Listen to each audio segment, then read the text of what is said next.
Welcome to special debate. ప్రపంచ super power సమీకరణాలు వేగంగా మారుతున్నాయా? ఒకప్పుడు ఏకైక ప్రపంచ పెద్దన్నగా ఉన్న అమెరికా స్థానాన్ని చైనా క్రమంగా చేజిక్కించుకుంటుందా? ఆర్థిక శక్తి, తయారీ సామర్థ్యం, రేర్ ఎర్త్ వనరులు, గ్రీన్ ఎనర్జీ, టెక్నాలజీ ప్రతి రంగంలో చైనా దూసుకుపోతున్న నేపథ్యంలో అమెరికా ఆధిపత్యానికి గట్టి సవాల్ ఏర్పడిందా? ప్రపంచ ఆర్థిక వ్యవస్థలో రెండో స్థానంలో ఉన్న చైనా కొనుగోలు శక్తి పరంగా ఇప్పటికే అమెరికాను మించిపోయిందన్న విశ్లేషణలు ఉన్నాయి. ప్రపంచ తయారీ రంగంలో 30% పైగా వాటా, రేర్ ఎర్త్ మినరల్స్ పైన దాదాపు పూర్తి ఆధిపత్యం, ఎలక్ట్రిక్ వాహనాలు, బ్యాటరీలు, సోలార్ ప్యానెల్స్ ఉత్పత్తిలో చైనా ఆధిపత్యం, ఇవన్నీ కూడా భవిష్యత్తు ప్రపంచాన్ని బీజింగ్ వైపు మళ్లిస్తున్నాయా?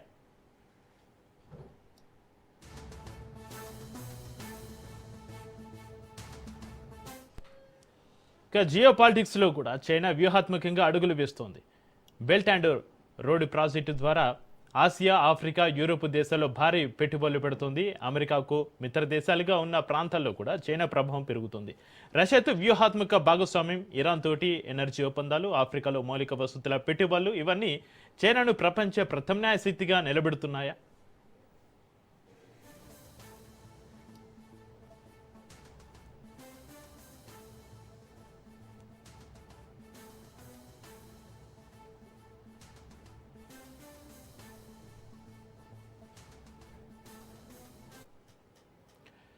ఇక అమెరికా పరిస్థితి ఏంటి? ప్రపంచంలోని అత్యంత శక్తివంతమైన సైన్యం, డాలర్ ఆధిపత్యం, టెక్నాలజీ దిగ్గజాలు ఇవన్నీ ఉన్న చైనా ఎదుగుదలను పూర్తిగా అడ్డుకోలేకపోతుందా? ఇరాన్ వంటి సంక్షోభాల్లో కూడా అమెరికా వెనకడుగు వేయాల్సిన పరిస్థితి రావడం వెనుక చైనా ప్రభావం ఉందా? ఇక భారత పరిస్థితి ఏమిటి? ప్రపంచంలోనే వేగంగా ఎదుగుతున్న ఆర్థిక వ్యవస్థ, భారీ మార్కెట్, యువ జనాభా, ఐటీ సామర్థ్యం ఇవన్నీ భారత్కు బలంగా కనిపిస్తున్నాయి. కానీ తయారీ రంగం, ఎగుమతులు, సెమీకండక్టర్లు, రేర్ ఎర్త్ మినరల్స్, ఎనర్జీ భద్రతలో ఇంకా చైనాతో పోలిస్తే వెనుకబడి ఉందా?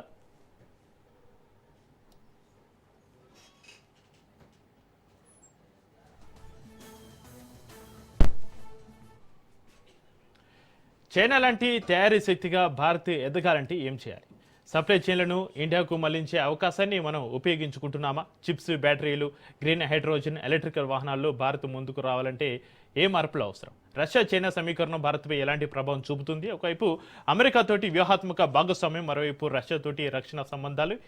ఈ సమతుల్యాన్ని భారత్ ఎలా కొనసాగిస్తుంది? భవిష్యత్తు ప్రపంచం 3 ధృవాలుగా మారుతుందా? అమెరికా, చైనా, ఇండియా మధ్య కొత్త సూపర్ పవర్ రేస్ మొదలైందా? ప్రపంచ పెద్దనగా ఎదగాలంటే భారత్ ఎన్ని సంవత్సరాలు పడుతుందా? మనకు అందుబాటులో ఉన్నారు ప్రముఖ రాజకీయ విశ్లేషకులు బండారు రామ్మోహన్ రావు గారు. రామ్మోహన్ రావు గారు నమస్కారం అండి. నమస్కారం అండి రామ్మోహన్ రావు గారు. ప్రపంచ సూపర్ పవర్ గా దశాబ్దాలుగా కొనసాగుతున్న అమెరికా ఆధిపత్యాన్ని చైనా నిజంగా సవాల్ చేస్తుందా? ఆర్థిక బలం, తయారీ సామర్థ్యం, జియో పాలిటిక్స్ కలిపి చూస్తే అమెరికాను చైనా దాటేసే పరిస్థితి ఏర్పడిందా రామ్మోహన్ రావు గారు? నా ఉద్దేశం ఇప్పట్లో ఆ ప్రమాదం అయితే లేదనుకుంటున్నాను. అమెరికా ఆధిపత్యం కొనసాగుతుంది. అమెరికా డాలర్ ఆధిపత్యం ఉన్నంత రోజులు చైనా దానికి ధీటుగా ఉంటుంది, కానీ దాన్ని దాటిపోయే పరిస్థితి నా అంచనా.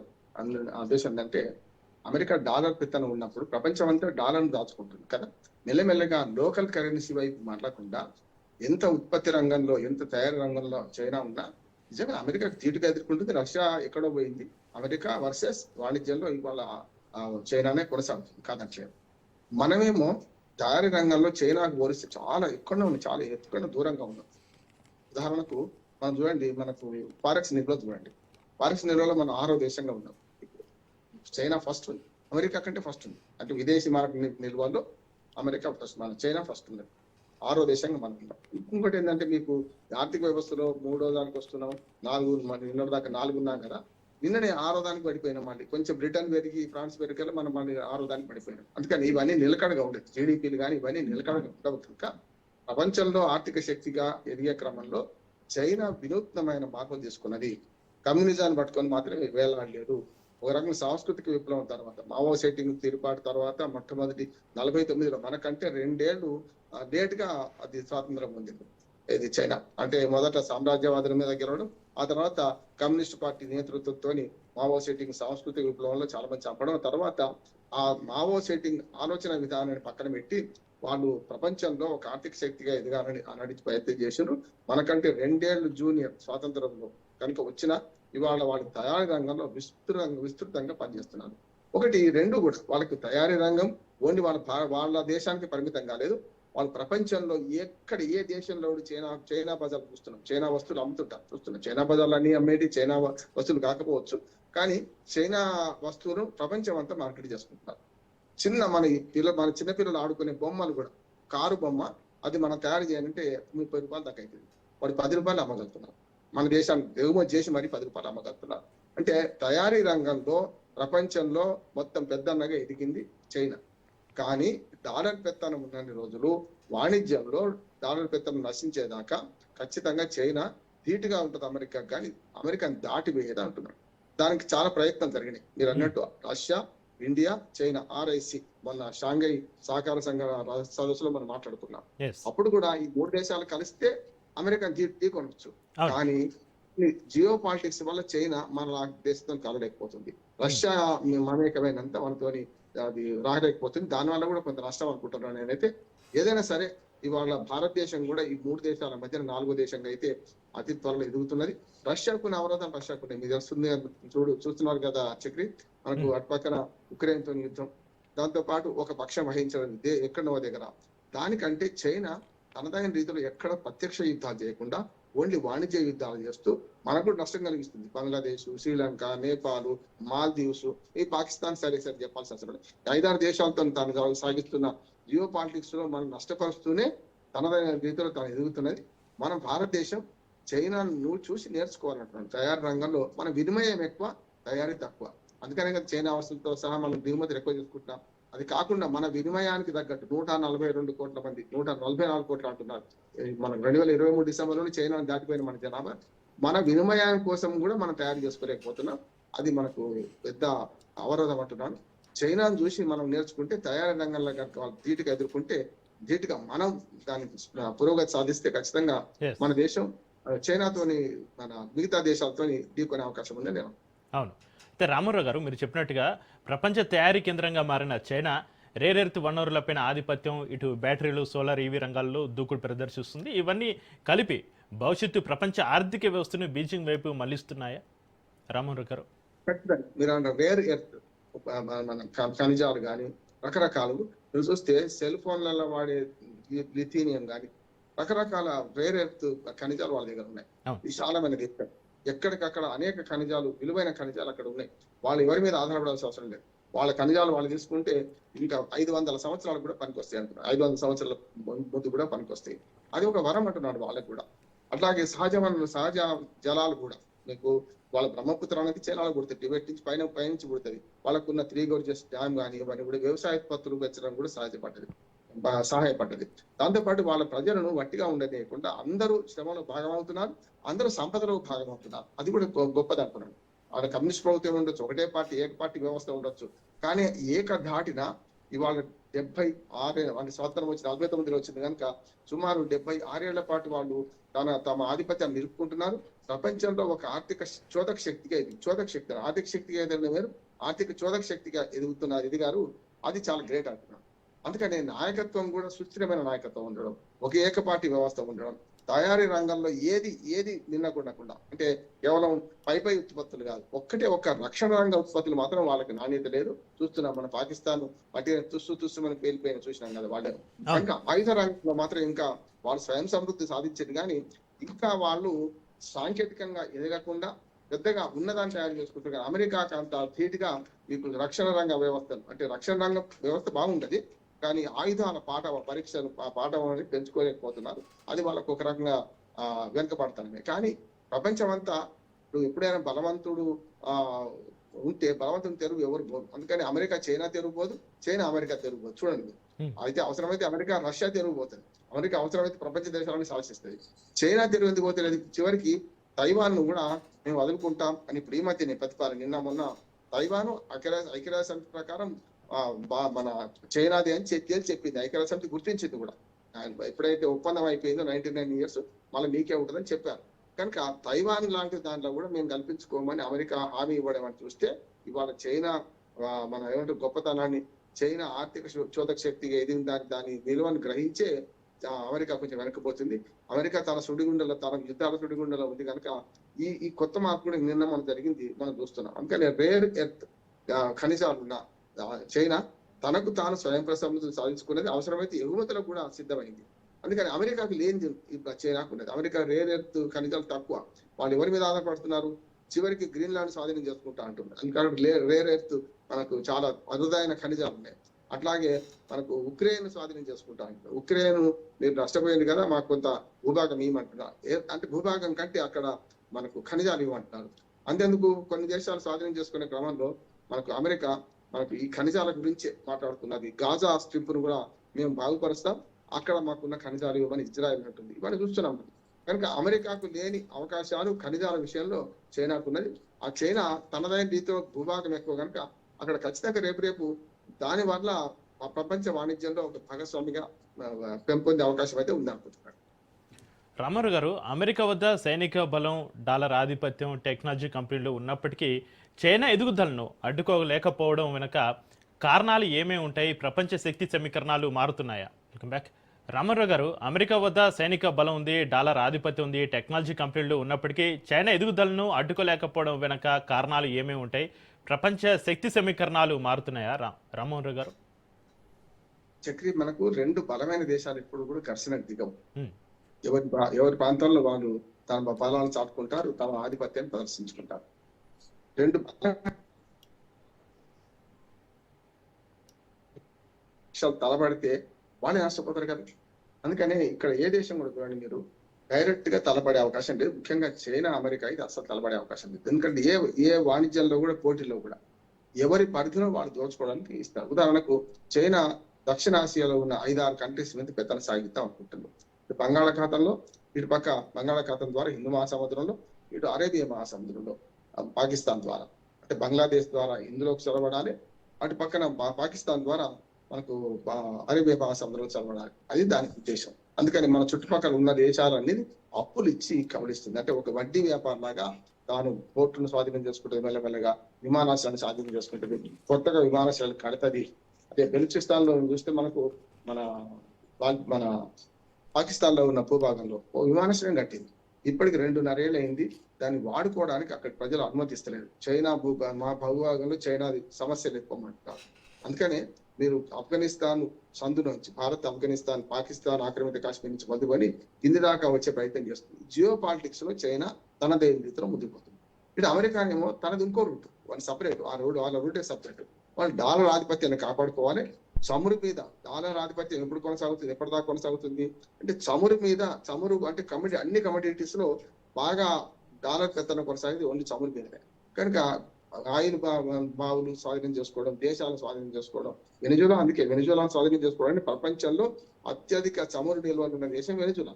కనుక వెనిజులాను ఏదో రకంగా కుక్కను చంపాలని పిచ్చి కుక్క అని కొట్టినట్టు వాళ్ళు మాదక ద్రవ్యాలు తయారు చేస్తున్నారని, వాళ్ళు పెద్ద ఎత్తున తీవ్రవాదం చేస్తున్నారని, మాదక ద్రవ్యాల తీవ్రవాదానికి పాల్పడుతున్నారని, సరఫరా చేస్తున్నారని చెప్పి వాళ్ళ అధ్యక్షుడిని అది మధురని ఎత్తుకపోయారు, ఆయన భార్యను తీసుకపోయారు. అమెరికాలో ఇప్పుడు బందీ అయింది. కనుక అట్లా అంటే అమెరికా పెత్తనం ప్రపంచం మీద ఒక డాలర్ పెత్తనం, దాంతో పాటు విదేశాల స్థావరాలు ఏర్పాటు చేసుకోవడం, ప్రపంచ యుద్ధం వచ్చినా రేపు పొద్దున అంతటా మేమే ఉంటామని అనుకోవడం, దాని ఒక స్ట్రాటజీ. చైనా దాన్ని ఆర్థికంగా బలపడాలి. అట్లాగే దాంతో పాటు జియో పాలిటిక్స్ లో కొన్ని దేశాలను స్వాధీనం చేసుకోకుండానే వాళ్ళ ఆర్థిక రాజకీయ సమస్యలు వేలుపెట్టాలి. ఈ చైనా పాలసీ. ఈ రష్యానేమో ఊపర్ శర్వాణి అందరు పరిశాన్ అంటే గతంలో రష్యా, అమెరికా 2 కూటమిలో ఉండేది. ఇవాళ చైనా అభివృద్ధి చెందిన తర్వాత రష్యా పెద్దగా లేదు, తన సమస్యలు తాను ఎదుర్కొన్నది. కానీ ఇప్పటికి కూడా మనలాంటి దేశానికి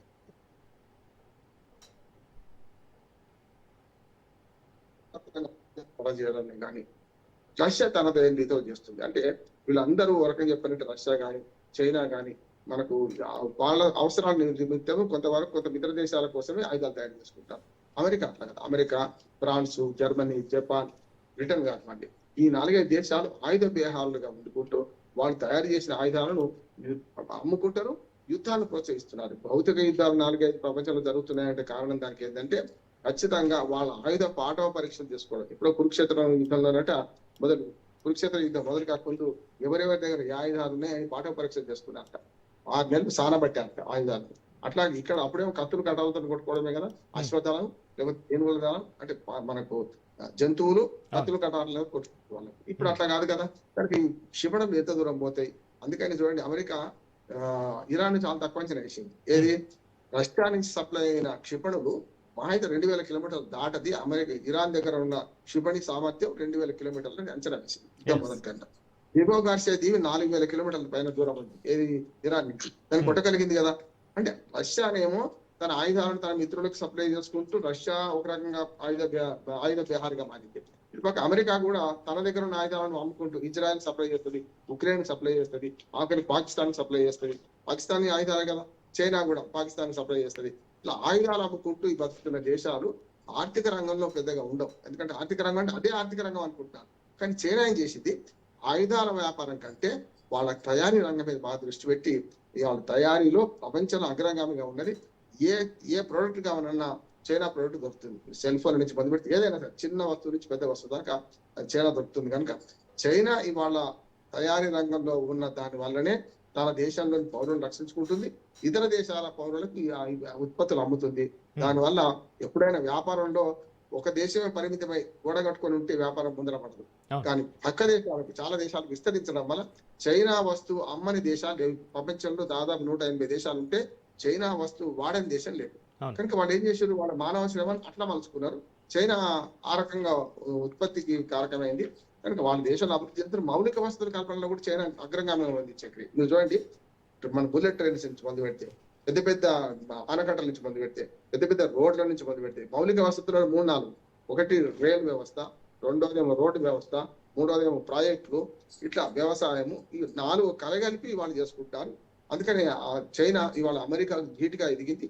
కానీ అమెరికా దాటిపోవడానికి ఒకటే ఒక అవరోధం, డాలర్ పెత్తనం పోతే అమెరికాను అధిగమిస్తుంది. డాలర్ పెత్తనం ఇట్లా ఉంటే చైనా కూడా డాలర్లలో మార్చుకుంటుంది కదా డబ్బుల్ని. ఉదాహరణకు మన దగ్గర నుంచి ఆయిల్ తీసుకుంటుంది అనుకోండి చైనా, లేకపోతే మన దగ్గర ఒక ప్రోడక్ట్ తీసుకుంటుంది. మనకు చైనాకు మధ్యన యువాన్లు నడుస్తలేవు, డాలరే నడుస్తున్నాయి. మరి డాలర్ పెత్తనం దాన్ని కాదనలేకపోతుంది కదా. అది కాదనన్నాడు లోకల్ కరెన్సీ వాడే బ్రిక్స్ దేశాలు. మన బ్రిక్స్ దేశాలకు ఇప్పుడు మనం ఈ సంవత్సరం అధ్యక్షత వహిస్తున్నాం. బ్రిక్స్ దేశాల సదస్సు కూడా జరగబోతుంది. బ్రిక్స్ దేశాలకు మనం ఎట్లయితే మనం ఒక ప్రపోజల్ చేసినామో లోకల్ కరెన్సీని వాడుకుందామని, అట్లాంటిది కనుక ముందుకు వస్తే సార్క్ దేశాలు ఏకమవుతున్నాయి, బ్రిక్స్ దేశాలు ఏకమవుతున్నాయి. యూరో కరెన్సీని కూడా అమెరికా దాన్ని నాశనం చేసింది కదా. యూరో కరెన్సీ ఉన్నా కనీసం యూరోపియన్ కంట్రీస్ అనే మార్చుకునే. అంటే డాలర్ పెత్తనం కొనసాగినంత కాలం రష్యాను చైనా అమెరికాను బీట్ చేయలేదు అని నేను అంటున్నాను. ఎవరి పెత్తనం వాళ్ళు చూసుకుంటారు, ఎవరి పరిధిలో వాళ్ళు వాళ్ళ ప్రజలను మన దేశాలను కవడేసుకుంటారు, దేశాల మీద పెత్తనం చేస్తుంటారు. కనుక ఒక ఇద్దరు బలవంతులు ఎప్పుడు ఢీకొనరు. దానివల్ల వాళ్ళు తెలుసు, వాళ్ళకి నష్టపోతామని. ఒకరిని మీరు ఢీకొంటే ఇంకోటి నష్టపోతామని తెలుసు కనుక ఢీకొనకుండా ఉంటారని నేను. అయితే రామారావు గారు, రష్యా చైనా వ్యూహాత్మక భాగస్వామ్యం బలపడుతున్న నేపథ్యంలో భవిష్యత్తులో అమెరికాకు ప్రత్యామ్నాయ బ్లాక్గా ఈ 2 దేశాలు మారే అవకాశం ఉందా? రష్యా చైనాకు బి టీమ్గా మారే అవకాశాలు ఏమైనా ఉన్నాయా రామ్మోహన్ రావు గారు? రష్యా, చైనా, ఇండియా RAC మనం చెప్పాను కదా. అంటే ఈ 3 దేశాలు కలిస్తే అమెరికాను కొంత బీట్ చేసే అవకాశం ఉంటే తప్పనిసరిగా. ఎందుకంటే ఈ 3 దేశాలు కలిసి మన సాంఘేలో కోఆపరేటివ్ సదస్సులో పాల్గొన్నప్పుడు అమెరికా చాలా శాపనార్థాలు పెట్టింది. అమెరికా ఏంది, ట్రంప్ అయితే అకమించి మాట్లాడండి, మీరు నాశనం అయిపోతారు, మీరు ఎందుకు పనికి రాకుండా, మీ స్నేహం తప్పుడు స్నేహం, చైనా ఇండియా శత్రువులు కదా, రష్యా మధ్యవర్తిత్వం చేసి ఎట్లా కలుపుతుంది, మీ ముగ్గురు ఎట్లా కలుస్తారు అనే దుర్మార్గమైన మాటలు మాట్లాడింది. ఎందుకంటే తెలుసు ఈ 3 దేశాలు మనకి ఇండియా, చైనా, రష్యా, అది యాక్చువల్గా RIC అంటున్నాం, రష్యా, ఇండియా, చైనా. ఈ 3 దేశాలు కలిస్తే ప్రపంచంలో ఒక ఆర్థిక శక్తిగా మారుతాయి, ఒక సైనిక శక్తిగా మారుతాయి. రేపొద్దున ఈ 3 దేశాలు కలిస్తే తనకు ప్రమాదం అని తెలుసుకున్నవాడు కనుకనే అమెరికా అధ్యక్షుడు ట్రంప్ పెద్ద ఎత్తున మాటలు తూలారు, పెద్ద ఎత్తున మనకు శాపనార్థాలు పెట్టి చేశారు. అందుకనే మన 3 దేశాలు కలిస్తే ఖచ్చితంగా మీరు అన్నట్టు అమెరికాకు ఒక చెక్ పెట్టే అవకాశం అవుతుంది. ఎందుకంటే ఈ 3 దేశాల ఆర్థిక వ్యవస్థ కూడా తక్కువేం కాదు. మనమేమో 4వ ఆర్థిక వ్యవస్థ ఉన్నాం, చైనానేమో 2వ ఆర్థిక శక్తిగా ఉండేది, అమెరికా తర్వాత చైనానే 2వ ఆర్థిక శక్తిగా. కానీ రష్యా కొంచెం దూరంగా ఉంది. రష్యా ఈ 4 లోపల ఉండేది. ఎందుకంటే 3వదేమో మనకు మొన్నటి దాకా ఉండేది జర్మనీ, జపాన్ ఇట్లా మారుతున్నాయి. కానీ 4వ ఆర్థిక శక్తి మనం ఉన్నాం కదా. బ్రిటన్ కూడా మనకి ఇటు పడుతుంది అటు వస్తుంది. కనుక 6, 7వ స్థానంలో రష్యా ఉంది. కనుక ఆర్థిక శక్తిగా లేకపోయినా సామాజికంగా దానికి ఉన్న బలం, ఒకనాడు నాటో కూడా ఎదిరించి కమ్యూనిస్ట్ దేశాలను ఏకం చేసిన రష్యాకున్న విలువ రష్యాకున్నది. కనుక రష్యా, ఇండియా, చైనా ఈ 3 దేశాలు కనుక కలిస్తే ఖచ్చితంగా అమెరికాకు చెక్ పెట్టవచ్చు నేను అనుకుంటున్నాను. కానీ రష్యా కలిసినంత తొందరగా మరి చైనా మనతో కలుస్తుందా అనేది ఒక ప్రశ్నార్థకం. అయితే రామారావు గారు, ప్రపంచ సప్లై చైన్లను చైనా నుంచి ఇతర దేశాలకు మళ్లించే ప్రయత్నాలు అయితే జరుగుతున్నాయి. ఈ పరిస్థితిని భారత్ ఎంతవరకు ఉపయోగించుకుంటుంది? తయారీ రంగంలో చైనాను ఇండియా ఛాలెంజ్ చేయగలదంటారా రామారావు గారు? సమీప దూరంలో లేం కానీ Hmm. రేపు ఛాలెంజ్ చేయాలి. మనం కూడా తయారీ రంగంలో మేక్ ఇన్ ఇండియా మనం నినాదం ఇచ్చినాం కదా, నినాదంగా మిగిలిపోకుండా మన ఆర్థిక శక్తిని కూడా కట్టుకొని అవును. మనం తయారీ రంగంలో చైనాను ఆదర్శంగా తీసుకుంటాం. చైనాను బీడ్ చేస్తామా తర్వాత Hmm. చైనాను ఆదర్శంగా తీసుకొని కొంతవరకు ప్రయత్నం చేస్తే చైనాను అధిగమించకపోయినా చైనాతో సమానంగా మనం ఎదిగే అవకాశం ఉన్నదంటారనే. Hmm. దానికి చాలా చిత్తశుద్ధి కావాలి, ప్రభుత్వంలో సుస్థిరత కావాలి. చూస్తున్నాం కదా, మెల్లమెల్లగా ఇప్పుడు నిన్న మహిళా బిల్లు పాస్ కావడానికి ఎంత కష్టపడాల్సి మన పాస్ కాకుండా పోవడానికి ఎంత కష్టపడాల్సి చూసింది కదా మీరు. అవును. అంటే ప్రతిపక్షం పెరిగితే తప్పు కాదు, కానీ మొన్నటి దాకా 2019 నుంచి 24 ఉన్నంత పరిస్థితి ఆర్థిక మన రాజకీయ సుస్థిరత లేకుండా పోయింది. చాలా వరకు అన్నిటికీ కొరిపెట్టే ప్రతిపక్షాలు తయారైనవి. దాంతో పాటు మోడీ ప్రభుత్వాన్ని వ్యతిరేకించే ప్రభుత్వం మన పార్టీలు తయారైనవి. మోడీని వ్యక్తిగతంగా టార్గెట్ చేసే పార్టీ కూటమిలు కూడా తయారైనాయి. దీనికి ఈ కూటమితో పాటు ఆ కూటమి మద్దతు ఇచ్చే అమెరికా లాంటి విదేశాంగ విధానాన్ని నాశనం చేసి మన విదేశాంగ విధానాన్ని ప్రభావితం చేసే అమెరికా లాంటి దేశం కుట్రలు చూస్తున్నాం. చైనా కూడా పరోక్షంగా ఈ కుట్రలో భాగం అవుతుంది. ఎందుకంటే పాకిస్తాన్ ప్రోత్సహిస్తే మన పక్కలో పల్లెం పాకిస్తాన్ ప్రోత్సహిస్తే మనం నష్టం చేసినట్టు లెక్క. మాల్దీవ్స్ ను అధ్యక్షుడిని రెచ్చగొట్టి మనం తిరుగుబాటు చేసింది. వాళ్ళు అనుభవానికి వస్తే తత్వం బోధపడ్డది. శ్రీలంక లాంటి దాని దేశాన్ని కూడా ఇప్పటికీ మనం అప్పిస్తున్నాం. అట్లాగే శ్రీలంకలో ఆర్థిక పరిస్థితులు చక్కదిద్దుకునే ప్రయత్నంలో చైనా నాశనం చేసింది. అక్కడ బంగ్లాదేశ్ శత్రువు చేసింది. ఇప్పుడు బంగ్లాదేశ్ పాకిస్తాన్ కంటే ఇక్కడ శత్రుత్వం పెడుతుంది. నేపాల్ కొంత తోకజాడించిన ఇవాళ అక్కడ రెజ్యూమ్ మారింది కనుక, పర్సన్ మారిండు, కొత్త అధ్యక్షుడు వచ్చింది కనుక మనకు కొంచెం నేపాల్ అనుకూలంగా ఉండే అవకాశం ఉంది. ఇవన్నీ చూస్తుంటే మనకు చైనా మన పక్కలో బల్యాలను ప్రోత్సహిస్తూ మన దేశం చుట్టుపక్కల ఉన్న దేశాలు ఆశ్చర్యపరుస్తున్నది ఒకటి. అది కనుక మానుకుంటే చైనా కనీసం రష్యా అంటే మిత్రునిగా కాకుండా మన పట్ల వ్యతిరేక వైఖరి మానుకుంటే ఆర్ఐసి బలోపేతం మీద అమెరికా చేయొచ్చు. అమెరికా ఉద్దేశం ఏంటంటే ఎంతసేపు మన పాకిస్తాన్ ప్రోత్సహిస్తుంది. జియో పాలిటిక్స్ లో అదే పాకిస్తాన్ చైనా కూడా ప్రోత్సహించే ప్రయత్నం చేస్తుంది. ఈ రెండింటి వల్ల వస్తున్న సమస్య. చైనా ప్రయోజనాలు వేరు, పాకిస్తాన్ తో అమెరికా ప్రయోజనాలు వేరు. అమెరికా ప్రయోజనాలు ఒక దళాలుగా, ఒక బ్రోకర్ గా పాకిస్తాన్ ను వాడుకుంటుంది. మనం చూసాం కదా, $3 బిలియన్ యుఏఈ ఇచ్చింది. అంతకుముందు మనకు ఆపరేషన్ సింధూర్ తర్వాత వాళ్ళకి ఏమి లేకపోతే $1 బిలియన్ మనకు ప్రపంచ బ్యాంకుతో అప్పిప్పించింది. అమెరికా అండలేకపోతే అది ఇబ్బందిగా ఇచ్చింది, మళ్ళీ తీసుకుంది కూడా. ఆయుధాల కింద పట్టుకుంది, డబ్బులన్నీ ఏమి ఇయ్యలే. వాళ్ళకి ఇచ్చే అప్పును ఆయుధాల కింద పట్టుకుంది. ఏదో కుక్కకు బుక్ వేసినట్టు కొంత వాళ్ళకి పాకిస్తాన్కి ఇచ్చింది. కనుక ఈ జియో పాలిటిక్స్ లో చైనా రష్యా లాగా మనం మద్దతు ఇస్తే, మనం ముగ్గురం కలిస్తే అమెరికాని ఎదుర్కోవచ్చు. మనం ముగ్గురం కలవకుండా చైనా లాంటిది మనకు ద్రోహం చేస్తుంది, చైనా లాంటిది మనకు గల్వాన్ లోయ నుంచి మొదలుపెట్టి చేస్తున్నప్పుడు అప్పుడు మనకు కష్టం వస్తుంది. అంటే ఈ మూడు మనస్ఫూర్తిగా కలిస్తే అమెరికాని ఎదిరించవచ్చు. కానీ చైనా కొంత మనసులో ఒకటి పెట్టి హిడెన్ ఎజెండా పెట్టుకొని కనుక మనం కలిస్తే, రష్యా ఇచ్చినంత మద్దతు ఇవ్వకపోతే రేపొద్దున అమెరికానే మనం నెత్తి కొడుతుంది. అందుకని మనం చైనాతోనేమో మనకు ఉత్పత్తి రంగంలో పోటీ పడాలి కాదంటే, కానీ సామాజికంగా రాజకీయంగా పోటీ పడాలంటే మాత్రం రష్యా చైనా ఉండకుండా మనం చేయలేము. కనుక మన చుట్టుపక్కల దేశాలను అస్థిరత చేయకపోతే చాలు. ఏది చైనా ఖచ్చితంగా రష్యా మన వైపే ఉంటుంది, కానీ చైనా మన చుట్టుపక్కల ఉన్న దేశాలను అస్థిరత చేయడం వల్ల మనకు ప్రతిరోజు ఒక రకంగా టెన్షనే కదా. చూడండి, ఇప్పుడు బంగ్లాదేశ్ మన టెన్షన్ ఉంది మనకు. అట్లాగే పాకిస్తాన్ రక్షణ శాఖ మంత్రి మొన్న ఏమాట్లాడిండు, కలకత్తాలో పెద్ద పాప పేరు చేస్తాం, ఈ చివరికి వచ్చి మేము చేస్తాం అంటున్నాడు. మనం పెద్ద సంచలనం పుట్టింది కదా. అంటే ఇట్లాంటి థ్రెట్స్ ఉంటే మనం ఏదైనా సుస్థిరత ఉన్న ప్రభుత్వం అయినా కూడా కొంచెం భయపడాల్సి వస్తుంది కదా. అందుకని మన చుట్టుపక్కల దేశాలతో గతంలో ఎన్నడూ లేనంత ఘర్షణ వైఖరి మనకున్నది. అయినా సరే మనం ప్రయత్నం చేస్తున్నాము. నిన్నగాక మన బడ్జెట్ లో బంగ్లాదేశ్ కు చేయాల్సిన సహాయంతో సగం ఇచ్చినాం. దాదాపు $3,000 మన వాళ్ళకు మనకు బంగ్లాదేశ్ ఆదుకున్నాం. మనం కూడా మొన్నటి ఇంత యుద్ధం ఉన్న పరిస్థితులు, ఇంత మనకు వ్యతిరేకత ఉన్న పరిస్థితులు కూడా శ్రీలంకను కూడా ఆదుకున్నాం. మొన్న ఆఫ్ఘనిస్తాన్ లో అయితే ఇప్పుడు కూడా ఆఫ్ఘనిస్తాన్ ఆదుకుంటున్నాం. కనుక రష్యా, ఇండియా, చైనా ఈ మూడు దేశాలు కనుక మనస్ఫూర్తిగా కలిస్తే, చైనా మనకు సహకరిస్తే అమెరికా ధీటైన ఆర్థిక వ్యవస్థను సృష్టించే అవకాశం అయితే ఉంది. Right, thank you Bandaru Ramarao గారు. మీ అభిప్రాయాలు మాతో షేర్ చేసుకున్నందుకు. ఇది వాళ్ళ స్పెషల్ డిబేట్.